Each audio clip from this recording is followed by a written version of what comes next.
Listening. À l'écoute. Yo Kamela. Kusikiliza. Udi umvwa. Nyosonge tuba mukewa.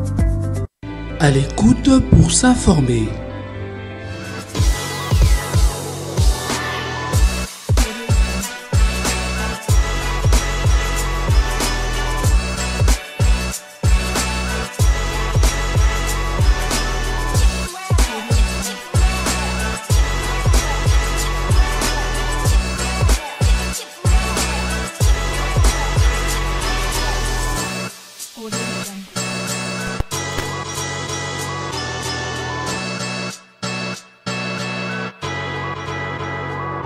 À l'écoute pour s'informer. La République démocratique du Congo fait face à une guerre d'agression dans sa partie est du pays et cette situation est confirmée par les instances internationales qui confirment la main du Rwanda derrière le M23 qui déstabilise le pays. Et lors du 19e sommet de la francophonie tenu à Paris en France, la République démocratique du Congo s'attendait à des sanctions ou à une dénonciation de la France. Malheureusement, cette situation est passée sous silence. Le président Macron ne l'a pas évoqué. Face à cette situation qui se déroule à l'est du pays, quel partenaire fiable pour la République démocratique du Congo? Et ce jour, à l'émission À l'écoute, je reçois Monsieur Diomaye, qui est secrétaire général adjoint du parti politique Héritage, une figure qui n'est plus à présenter sur ce plateau à cette émission À l'écoute. Bonsoir à Monsieur Diomaye. Bonsoir Madame Jaël, bonsoir à tous les Congolais qui nous suivent. Petite correction, Congo mon héritage, c'est la dénomination de notre parti politique, je vous le concède en tout cas.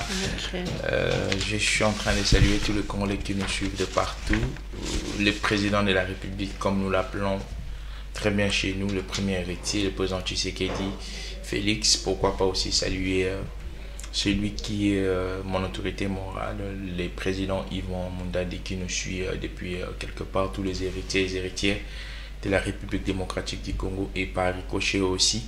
Saluer monsieur l'inspecteur général des finances, monsieur Jules Alinguetti, qui ne cesse de faire des prouesses. D'ailleurs aujourd'hui, le président de la République est en train d'inaugurer les nouveaux bâtiments construits sous sa direction, donc force et bravo à lui. Certes qu'il y a des fortes tensions autour de sa personne, il y a des prédateurs financiers qui se liguent toujours pour faire tomber sa personne, mais M. Alinguetti tient debout et continue toujours de servir la nation. Je les salue, donc je vous salue aussi, vous remercie pour l'invitation et je pense que nous serons à la hauteur pour répondre à vos différentes questions en tout cas.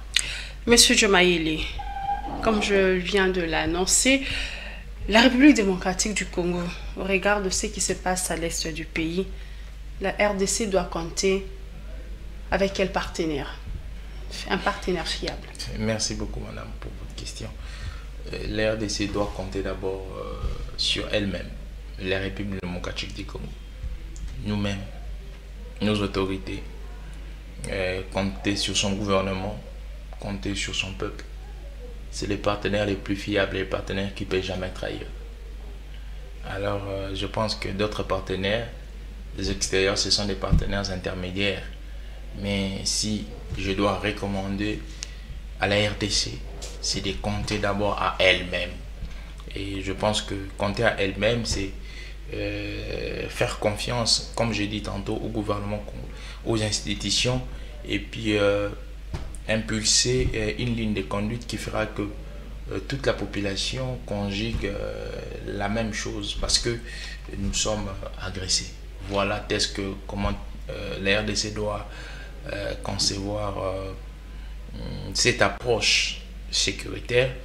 Et la question, si je dois entrer plus dans l'esprit de la question, extérieurement, si nous devons compter sur quel partenaire, des partenaires qui sera prêt à aider le Congo, c'est le partenaire que la RDC pourrait compter, un partenaire qui sera sincère.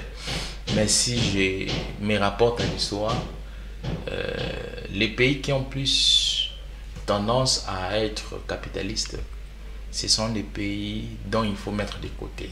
Parce que ces pays-là ont participé à la genèse de cette crise sécuritaire. Parce que si nous rentrons en arrière, lorsque Mouzé Laurent Désiré Kabila a commencé cette lutte, l'histoire nous renseigne, c'est pas M. Joe Mayele, mais l'histoire nous renseigne que les États-Unis, la France, la Belgique avaient soutenu Mouzé Laurent Désiré Kabila d'une manière indirecte, et directement le Rwanda, l'Ouganda, le Burundi y étaient. Donc déjà dès la conception de cette crise, ces pays y étaient.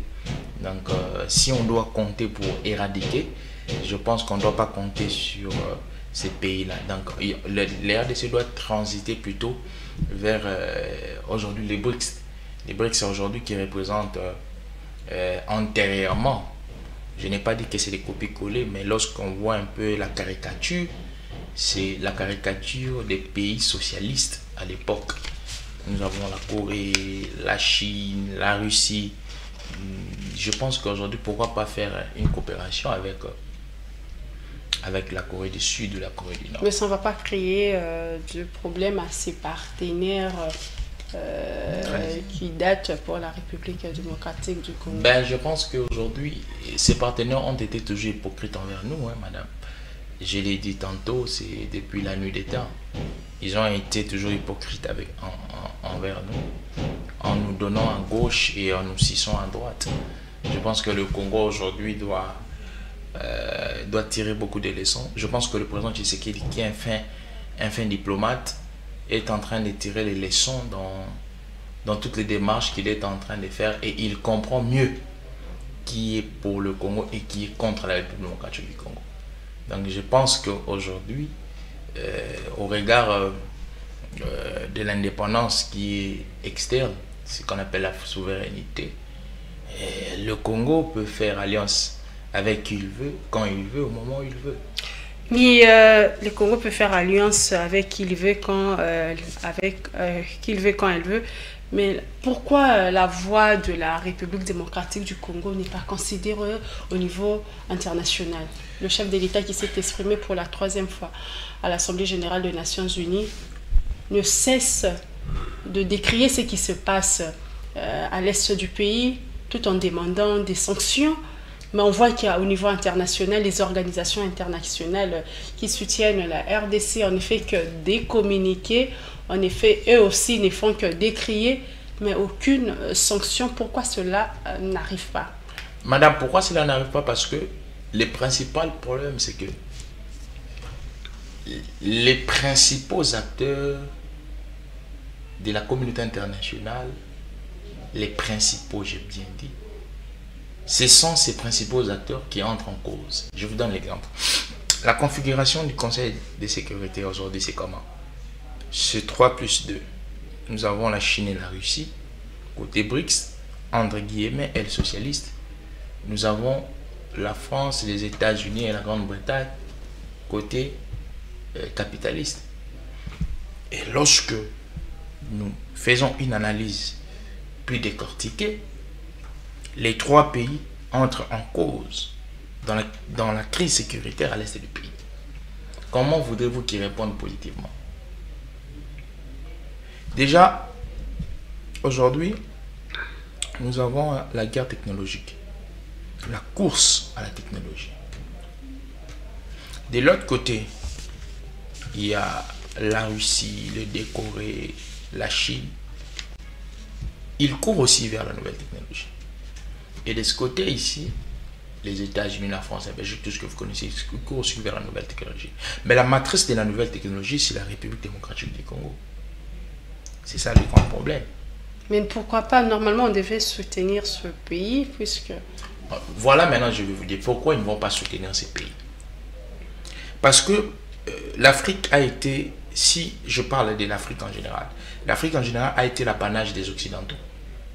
Alors, voilà les schémas géopolitiques.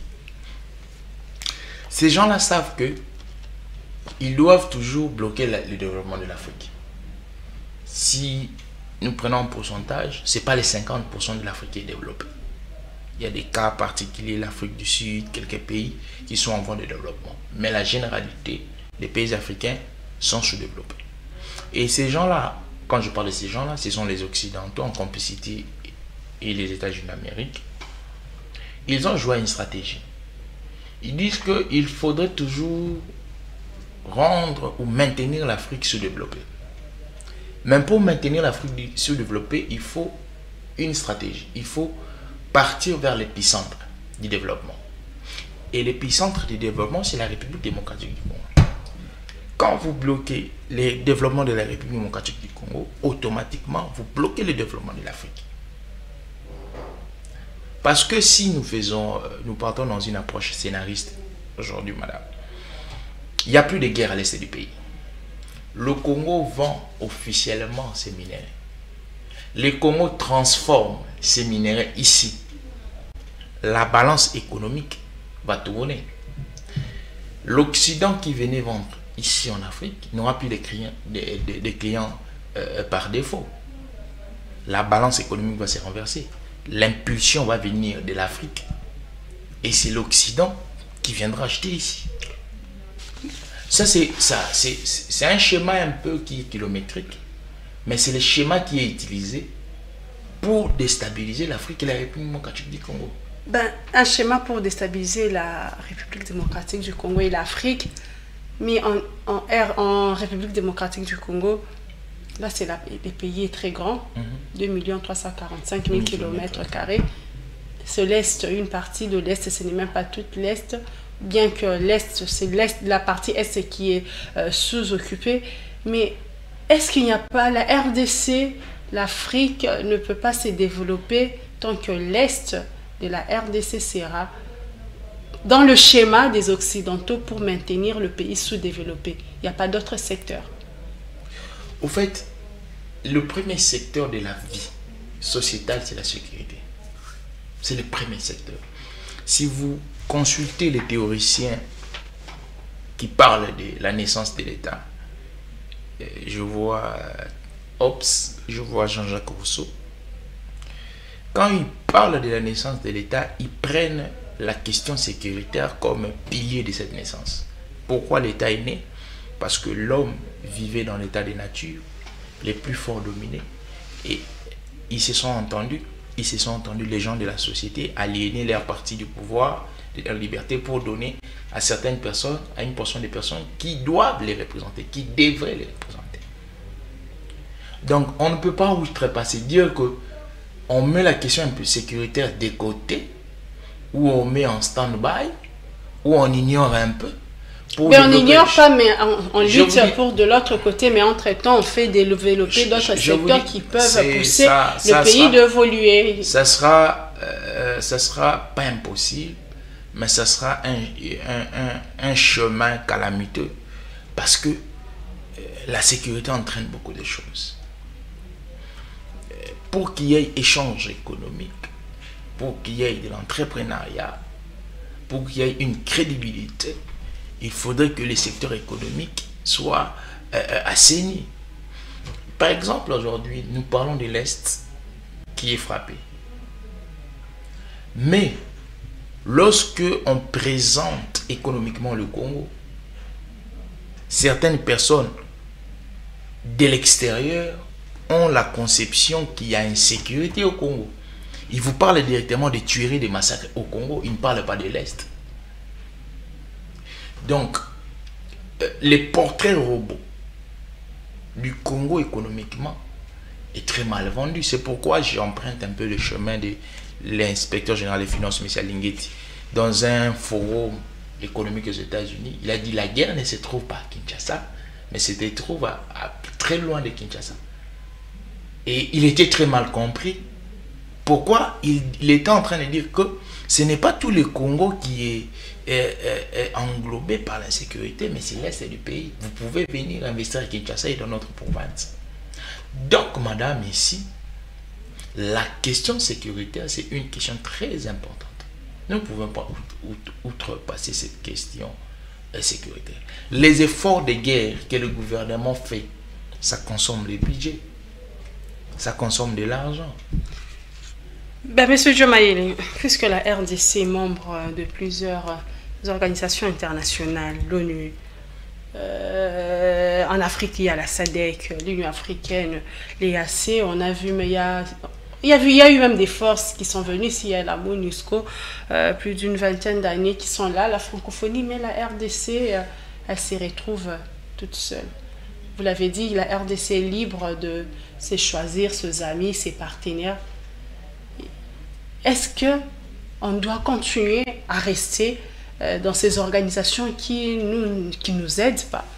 Ben, je pense que du fait que le monde est un village maintenant, on ne peut pas vivre écarté, oui.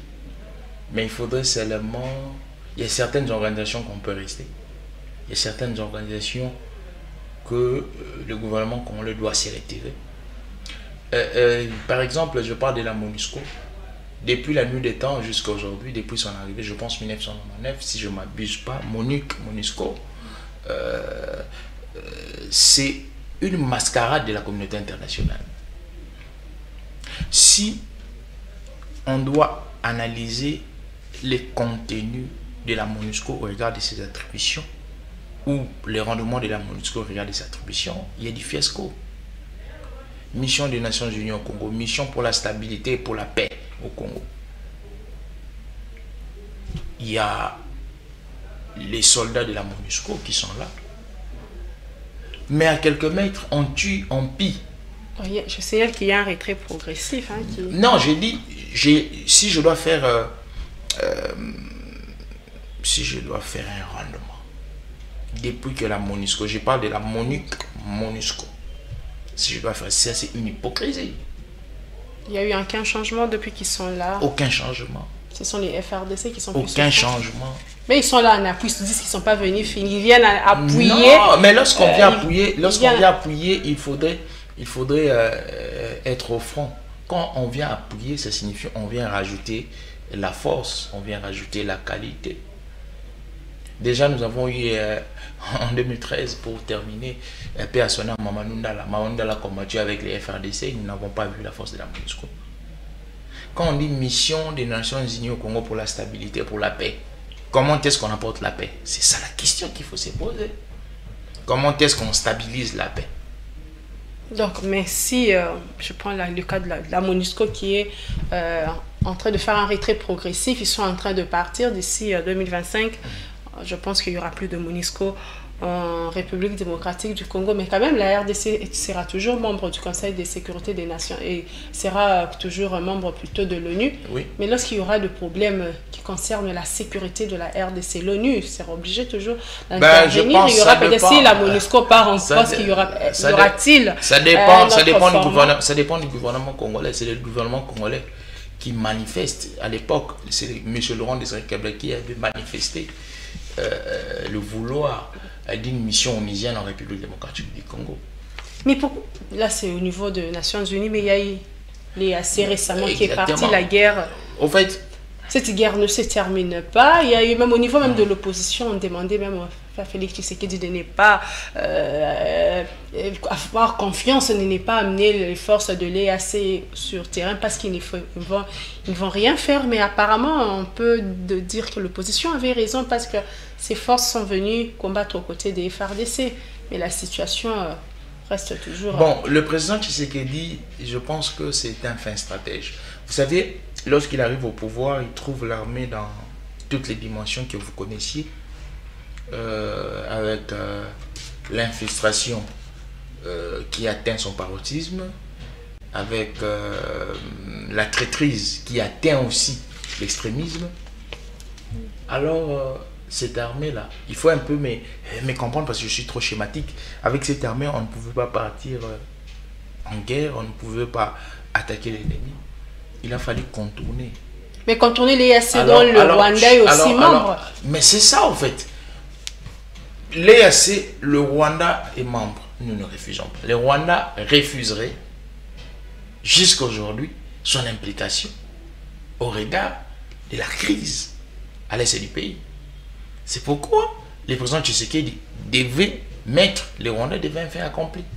Quand il part demander l'apport de l'EAC, et c'est même une disposition, il y a même une disposition, j'ai oublié cette disposition qui est dans la charte de l'EAC. Lorsqu'il y a un pays de l'EAC qui connaît une crise sécuritaire, les autres pays membres doivent l'aider. Ce n'est que normal. Mais chez nous, cette aide-là ne marche pas. Bon, je pense que l'aide n'a pas marché, oui. Quand l'aide n'a pas marché, le président Tshisekedi n'est pas resté statique. L'aide n'a pas marché, mais le président continue à faire un travail de qualité dans notre armée. L'aide n'a pas marché, oui, nous les concevons. Nous les concevons, l'aide n'a pas marché. Mais, je l'ai toujours dit, le président travaille sur des dimensions, sur la dimension diplomatique et la dimension interne, si vous voulez. Même ces dimensions diplomatiques-là, les discours, on sent que la diplomatie agissante n'agit pas. Mais, quand madame, vous voulez que la diplomatie agissante agisse comment? Je ne sais pas. Comment est-ce que les Congolais veulent agir? Ce sont des résultats des sanctions. Je vais vous donner, par exemple, comme aux Nations Unies, les Congolais veulent attendre des sanctions. Je vais vous donner un comme ça s'est fait avec la Russie, la guerre quand voilà. Je vais vous donner. Ce n'est que l'Ukraine normal. Il y a des sanctions ce n'est que normal. qui pleuvent pourquoi contre la Russie, madame, en faveur de la Russie. Il y a une rivalité extrême entre, je vous ai dit ici, entre les États-Unis et la Russie. Ça, c'est normal.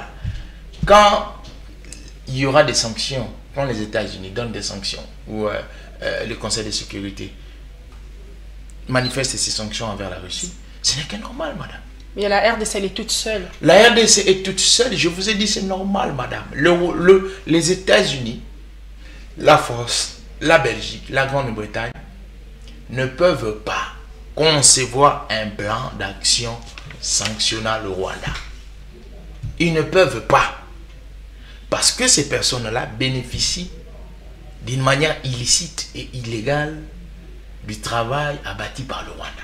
Si nous partons dans une conception qui est normale, vous allez entreprendre, vous allez concevoir l'armée rwandaise tenir devant l'armée congolaise pendant un seul jour. C'est impossible. Mais c'est depuis plus de 20 ans que le Rwanda pille, que le Rwanda tue. C'est inconcevable. Donc derrière le Rwanda, c'est clair et net. Je pars de la thèse que les États-Unis, la France, la Belgique ont soutenu l'agression et la rébellion de Mouzé Laurent Désiré Kabila. Je pars de cette thèse-là. Est-ce que c'est pas à cause de ça que la RDC se sent un peu... on n'arrive pas, il n'y a pas de décision pour faire une guerre directe au Rwanda parce qu'on sait que derrière le Rwanda, il y a une force, il y a la communauté internationale. En fait, il n'y a pas la communauté internationale parce que la communauté internationale, c'est l'ensemble de tous les pays, mais il y a quelques bourreaux. Quelques bourreaux, oui, il y a ces bourreaux, mais qui ne sont pas aussi le moindre. Oui, qui sont pas. C'est pourquoi j'ai dit les bourreaux. Parce que si c'était les moindres, je n'aurais pas utilisé le vocable bourreau. Donc il y a quelques bourreaux qui y sont. Mais je pense que vous pouvez avoir 60% raison.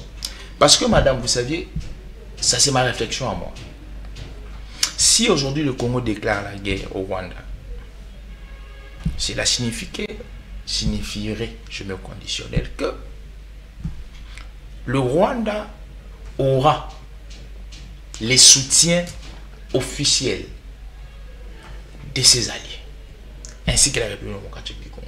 Avec la configuration actuelle, la configuration de l'annexion et de l'émiettement de la République démocratique du Congo, automatiquement, ces bourreaux vont se ranger derrière le Rwanda. Et nous connaissons militairement quels sont ces bourreaux. Qu'est-ce qu'ils ont comme arsenal militaire. Donc, le président Tshisekedi étant stratège, connaissant les joueurs et leurs jeux, connaissant les éléments sur le terrain, qu'est-ce qu'il fait? Il part avec la méthode diplomatique. Mais la méthode diplomatique de Tshisekedi a échoué. Qui a dit ça? La plupart des Congolais, entre guillemets, ceux qui sont de l'autre côté de l'opposition, ils disent c'est faux. Mais quand il n'y a pas de sanctions, j'arrive, madame. Il n'y a pas de sanctions, monsieur Diomaye. On a besoin des résultats. Le point fort de Tshisekedi, c'est que Tshisekedi a réussi à changer les narratifs à l'international. Mais ce ne sont que des dénonciations. Non, mais j'arrive, madame. Quand à l'international, on parle de l'agression rwandaise, je dis bien l'international. Lorsqu'on parle de l'Est du pays, on parle du Rwanda. C'est le Rwanda qui agresse. Ça, c'est un point majeur. Parce que si nous parcourons l'histoire de la République démocratique du Congo, depuis le début de cette crise sécuritaire, Mouzé a peiné pour faire gober les narratifs, ces narratifs de l'agression rwandaise à l'international. Joseph Kabila a peiné pour faire gober ces narratifs à l'international. Mais lorsque Tshisekedi arrive, il fait gober à l'international. Mais ils ont gobé, mais c'est ça, au fait, madame, ils ont gobé, mais après, madame, on te donne ça, on va dénoncer, oui, mais après, madame, il n'y aura pas de sanctions. On part par une approche schématique. Cela signifie, pour atteindre Z, la dernière lettre de l'alphabet, il faut commencer par A. Tu commences par A, tu transites par T, tu vas atteindre Z. Comment tu veux atteindre Z, mais tu ne veux pas transiter par T? C'est un travail d'abord. En faisant gober à l'international les narratifs de l'agression rwandaise, le Congo se cherche et se voit aussi des partenaires. Parce que lorsque, à l'international, il y a certains qui ont gobé, qui ont accepté les narratifs de l'agression rwandaise, certains n'ont pas accepté, c'est aussi une manière de découvrir les visages véridiques de certains partenaires qu'on appelait les partenaires traditionnels. Mais comme la France, on a vu avec récemment le discours du président Emmanuel Macron lors du 19e sommet de la francophonie. On s'attendait, les pays, la RDC, le plus grand pays francophone, membre de cette organisation, il n'y a eu aucun mot. C'est pourquoi j'ai dit qu'aujourd'hui, le Congo est en train de voir, quand je parle du Congo, je personnifie Félix-Antoine Tshisekedi, voir au clair les vrais visages de ce que nous disons hier, ou nous appelons hier partenaires traditionnels. La France n'a jamais été sincère avec la RDC. Oui, c'est une thèse que nous avions avancée. Mais la thèse, au fait, lorsque on avance la thèse, il y a la notion de l'hypothèse qu'il faut confirmer ou infirmer. Donc avec Tshisekedi, dans sa démarche, il avait émis des hypothèses. Dans ces hypothèses, nos partenaires traditionnels n'ont pas été toujours sincères avec nous. Il a fallu maintenant infirmer ou confirmer. Et le discours de Macron a confirmé. Cette hypothèse a confirmé que... Mais il a dit qu'il, même s'il n'a pas cité, bon, il a cité le Rwanda, il a dit que non. S'il était dans le lot de tout ce qu'il n'a pas cité, la RDC figurait dans ce lot qu'il n'a pas cité. Non.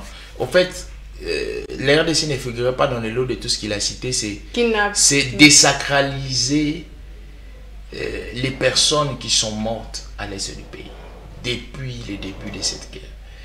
Parce que les personnes qui sont mortes n'ont pas le sang vert, n'ont pas le sang kaki.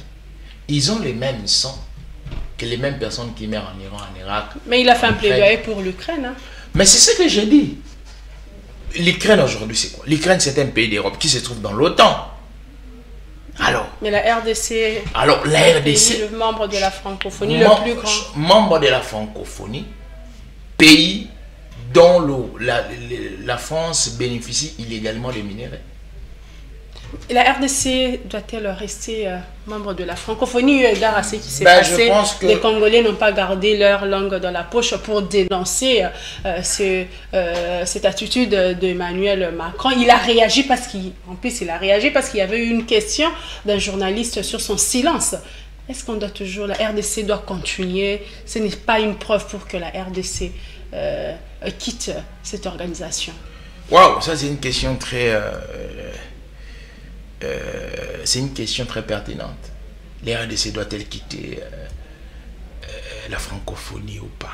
L'OIF. Je pense que madame, à l'heure où nous sommes, il est l'heure d'évaluer les choses. Il est l'heure d'évaluer notre participation à la francophonie. Je pense que je peux m'arrêter là. Donc vous je ne peux pas...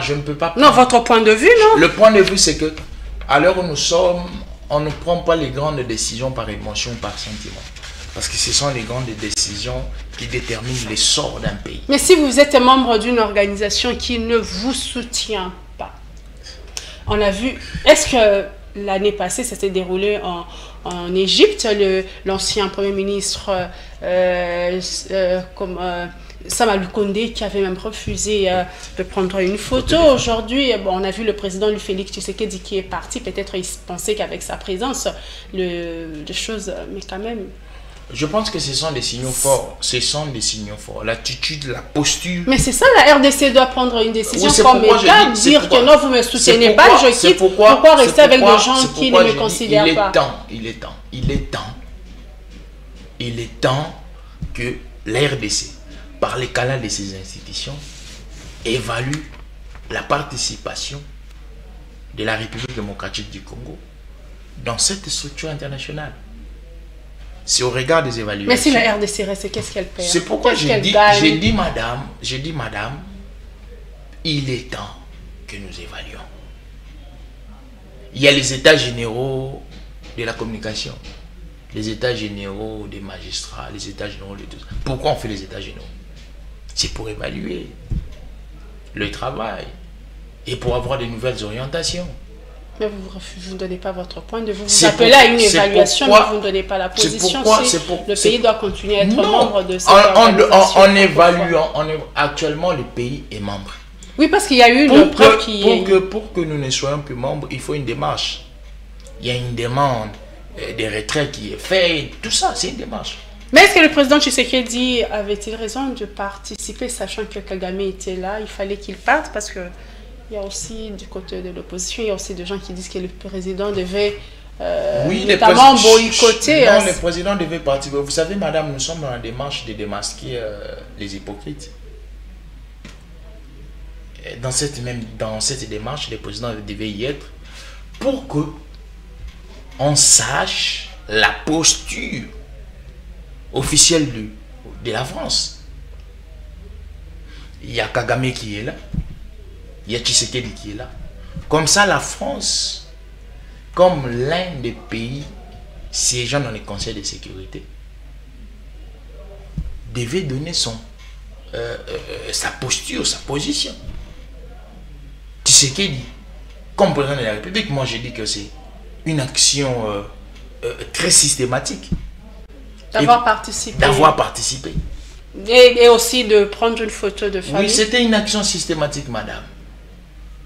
La photo des familles, en tout cas, je pense que, à mon humble avis, certes que c'est une communication, ça ne dit absolument rien, mais je pense que la participation de Tshisekedi, c'était très systématique pour voir l'attitude du Rwanda, l'attitude de la France. Mais lorsque le président Macron, lors de son discours, il n'a pas évoqué la situation de l'Est de la RDC, mais dans la soirée, il y a un dîner. On invite Fally Ipupa qui vient, il donne son interview. Vous pensez que cela valait quand même ou bien on nous a laissé dans les divertissements? Bon, je pense aussi, parfois quand je vais, vous savez, moi je suis très exigeant au regard de la science, très exigeant au regard du savoir, très exigeant au regard de l'amour que nous portons. Déjà, nous sommes comme mon héritage. Nous considérons le Congo comme un héritage et quelque chose que nous devons protéger, quelque chose que nous devons chérir, quelque chose que nous devons défendre jusqu'au sacrifice ultime. Et au-delà de tout, le Congo doit d'abord passer en avant. Vous saviez, on peut condamner le président Tshisekedi, mais chaque Congolais a, comme la Constitution dit dans son article 36 alinéa 4, si je ne m'abuse pas, tout Congolais doit participer à la reconstruction et à la prospérité nationale. Tout Congolais. Dans le tout Congolais, il y a les musiciens que vous avez cités les noms. Dans le tout Congolais, il y a M. Jaël et Mme Jaël, plutôt M. Djomaïele. Dans le travail que nous faisions, nous devons participer. Et lorsque son pays est agressé, lorsque à l'est des pays les gens meurent, certes que vous faites du business, on vous... En fait, la communication et les gestes qu'a fait les musiciens, pour moi, je l'interprète très mal. Je les gobe très mal. On dit l'ennemi de votre ennemi est ton ennemi. L'ami de votre ami est ton ami. Quand vous partez prendre l'argent chez votre ennemi, pour aider la République démocratique du Congo. Même par votre fondation. Vous n'aidez pas le Congo, vous le détruisez. Donc, il fallait qu'il puisse refuser aussi cette invitation. Non, il ne fallait pas qu'il joue. À ce dîner. Il ne fallait pas qu'il joue. Il ne fallait pas qu'il joue.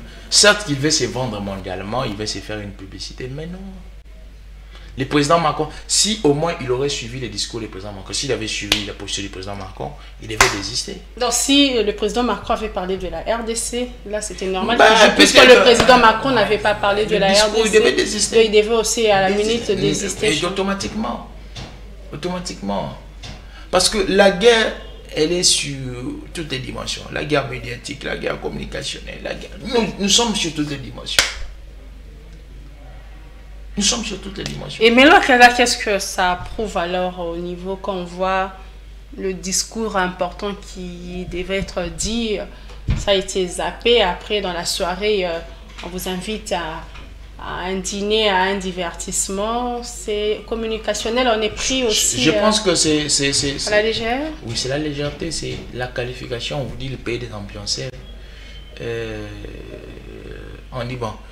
ils n'ont pas besoin de grandes choses et il faudrait les mentir avec de la bière, avec du poulet, avec du riz. C'est comme ça qu'on conçoit les choses. À un moment, il faudrait qu'on conçoive les Congolais comme cette personne révoltée. Cette personne qui doit dire non. C'est même notre combat comme un héritage. Le nettoyage psychique du Congolais. Il faudrait que chaque Congolais arrive dans la dimension de concevoir le Congo comme son téléphone. On ne perd pas son téléphone contre n'importe qui. Parce que dans mon téléphone, il y a les contacts, il y a ma vie, il y a l'argent. C'est quoi la conception du Congo, que ce soit chez les musiciens qui a joué? Il sait que il va jouer, personne va l'attaquer, il va prendre son argent tout bonnement. Parce que quand il ne joue pas gratuitement. Il a un cachet, il prend son argent tout bonnement, après il va rentrer. Mais à l'est du pays, ça continue. Il faudrait vraiment les apprendre de s'oublier eux-mêmes. Mais l'intérêt de pourquoi vous savez, il y a certaines personnes qui définissent abusivement les concepts de nationalisme et patriotisme. Vous entendrez des gens qui vous disent que moi je suis patriote, moi je suis nationaliste. Quelqu'un qui est patriote va tenir les armes contre sa patrie. Quelqu'un qui est nationaliste va prendre les armes contre sa patrie. Non. Dans le nationalisme, c'est l'amour extrême de sa patrie. Mais, M. Diomaye, le Rwanda qui est un pays anglophone, qui participe à ces organisations de la francophonie, est-ce que la France, comme certains analystes disent que la France se cache derrière cette sympathie pour se protéger du rôle qu'elle a joué lors du génocide rwandais? Bon, je pense que si le Rwanda, la France devrait zapper le Rwanda depuis longtemps, il devait le faire. Mais du fait que le Rwanda ne les a pas, et plutôt la France, excusez-moi, ne zappe pas le Rwanda, c'est parce que nous sommes limitrophes au Rwanda. C'est parce que la France trouve ses intérêts. Ça n'a rien à voir avec le génocide. Rien à voir. La France ne se reproche. Tout ce qu'ils font comme geste, tout ce qu'ils font comme action en rapport avec les génocides, c'est du pire mascarade, c'est de l'hypocrisie. La seule chose qui fait que la France soit derrière le Rwanda, c'est la position géographique du Rwanda. Le Rwanda est limitrophe à la République démocratique du Congo. Et le Rwanda, c'est le canal par excellence pour que les minéraux sortent. C'est simple. C'est simple. Donc, c'est un faux débat. Mais le Rwanda aussi. Mais déjà, malgré cela, alors pourquoi, j'allais dire, un pays anglophone qui est membre d'une organisation de la francophonie, le lien? Ben, je ne sais pas. Je ne sais trouver aucun lien. Parce que je sais que lorsqu'on adhère dans une structure internationale, il y a toujours des éléments de motivation ou des éléments qui font qu'on adhère. Il y a des éléments géographiques, il y a des éléments linguistiques, il y a des éléments sociologiques, anthropologiques. Mais la francophonie, c'est une structure dont lorsqu'on adhère, c'est plus des éléments culturels, linguistiques. Mais si je dois m'interroger dans les éléments que j'ai cités, je les exclus. Dans la linguistique, je ne trouve pas.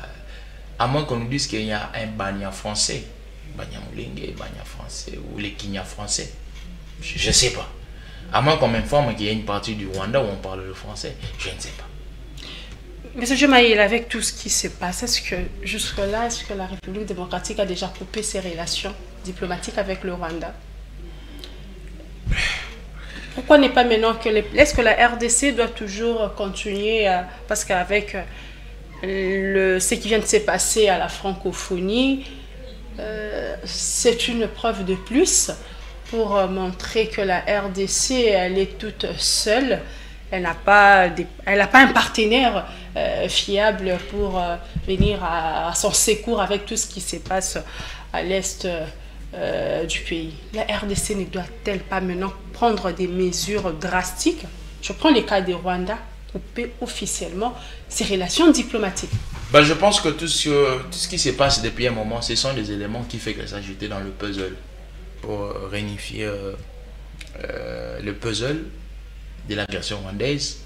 Je pense qu'aujourd'hui aussi, tout ce qui venait de se passer par rapport au sommet de la francophonie, les discours, la posture du Rwanda, c'est encore un élément de taille. Et comme j'ai toujours dit, j'ai remis cette question au gouvernement congolais. Parce que le Congo n'est pas un pays sous-traité, n'est pas un pays sous tutelle, mais c'est un pays souverain. Nous avons notre souveraineté interne et externe. Je pense que le président Tshisekedi aujourd'hui, par les canaux et la première ministre et de toutes les institutions, ils pensent, ils doivent maintenant songer à la rupture diplomatique.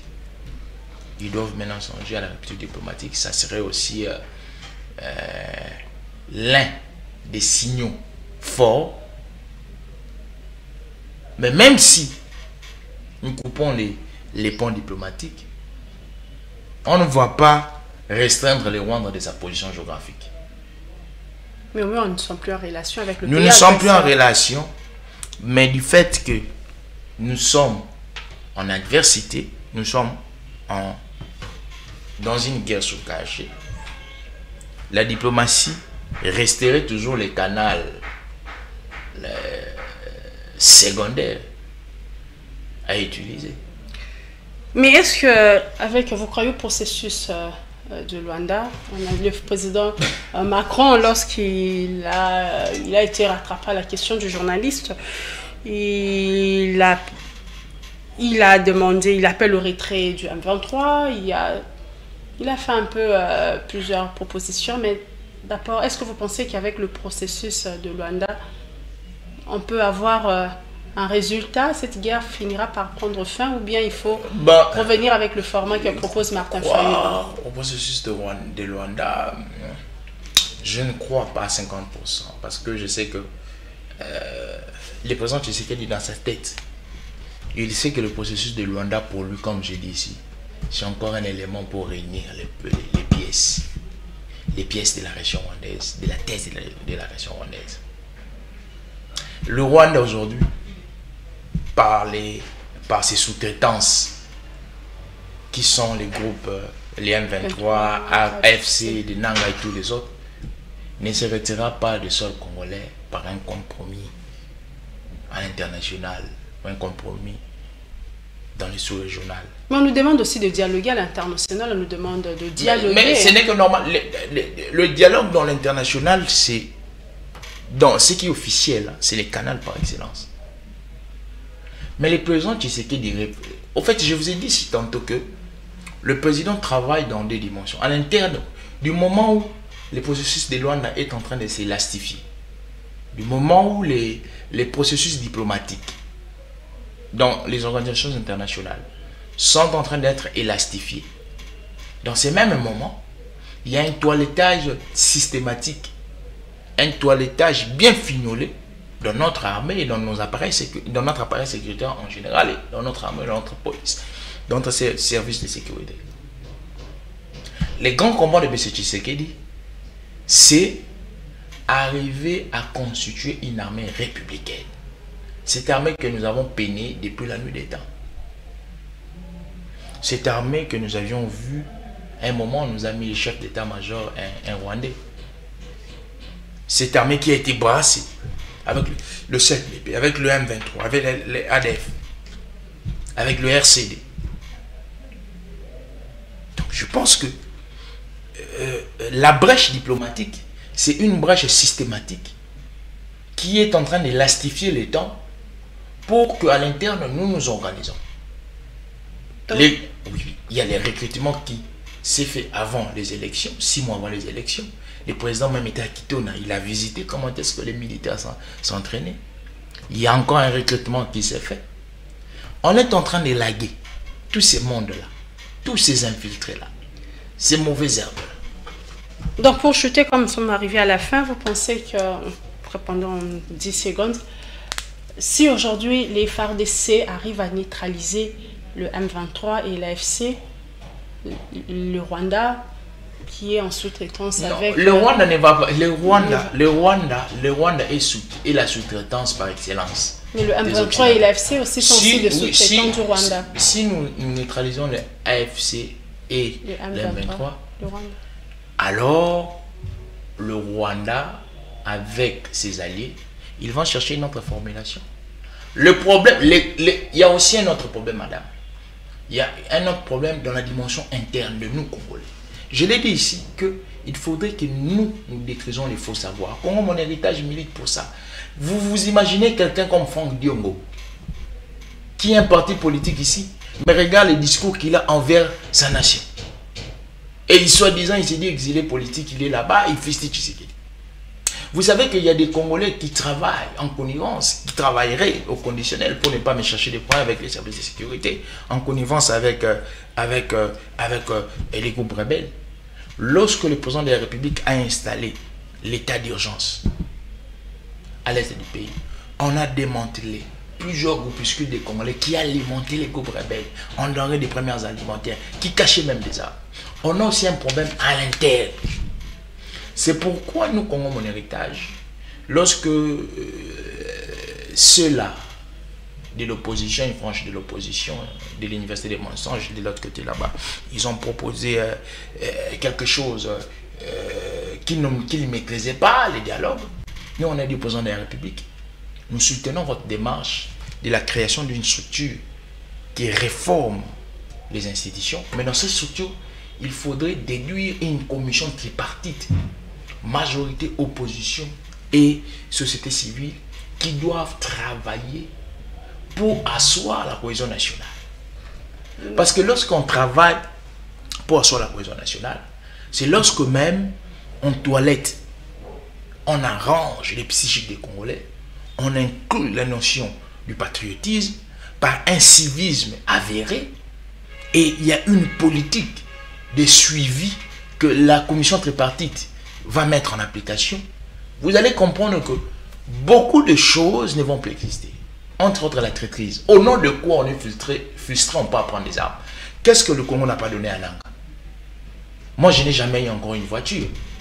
Mais Nanga n'a pas fait la politique, lui il a eu une voiture. Il a été de la société civile, président de la commission nationale pour les élections, la CENI. Il a eu des voitures, il a eu des maisons. Qu'est-ce que le Congo lui a pas donné? Lui, il critique, il dit que Tshisekedi gère mal le pays. Non, je me demande, qu'est-ce que le Congo n'a pas donné à Nanga? Le Congo a donné à Nanga les visas, les véhicules, la maison, les risques. Qu'est-ce que le Congo n'a pas donné à Nanga? Monsieur Diomaye, votre mot de la fin? Le mot de la fin, c'est que il n'y a pas plus grand que la République démocratique du Congo. Je parle comme un évangéliste politique. Je suis en train d'inclure la dose du patriotisme comme le fait toujours, comme nous le faisons dans notre parti Congo Mon Héritage. Je dis aux Congolais, aujourd'hui, nous faisons face à l'agression rwandaise. Nous faisons face à l'agression qui est au-delà du Rwanda. L'agression de certains bourreaux mondiaux. La meilleure manière la meilleure option de bouter l'ennemi dehors, c'est que nous puissions conjuguer République démocratique du Congo. Un jour, Madame Jaël, vous deviendrez vieille. Un jour, Monsieur Joe Mayele deviendra vieux. On aura des histoires à raconter à nos enfants. Notre passé sera lourd ou sera léger. Je suis en train d'inciter les autorités d'aimer la République démocratique du Congo comme héritage. J'incite le peuple congolais d'aimer le Congo comme héritage. Mesdames et messieurs, nous sommes arrivés à la fin de cette émission. Nous avons parlé Congo, nous avons parlé de la situation sécuritaire à l'est du pays. La RDC doit-elle se confier à quel partenaire? Vous avez écouté le point de vue de M. Joe Mayele ici sur place. Je vous dis au revoir et bonne suite du programme sur A30 Télévision. Je vous retrouve très prochainement. Listening. À l'écoute. Yo Kamela. Kusikiliza. Udi umvua. Nyonso ngetu bamukewa. À l'écoute pour s'informer.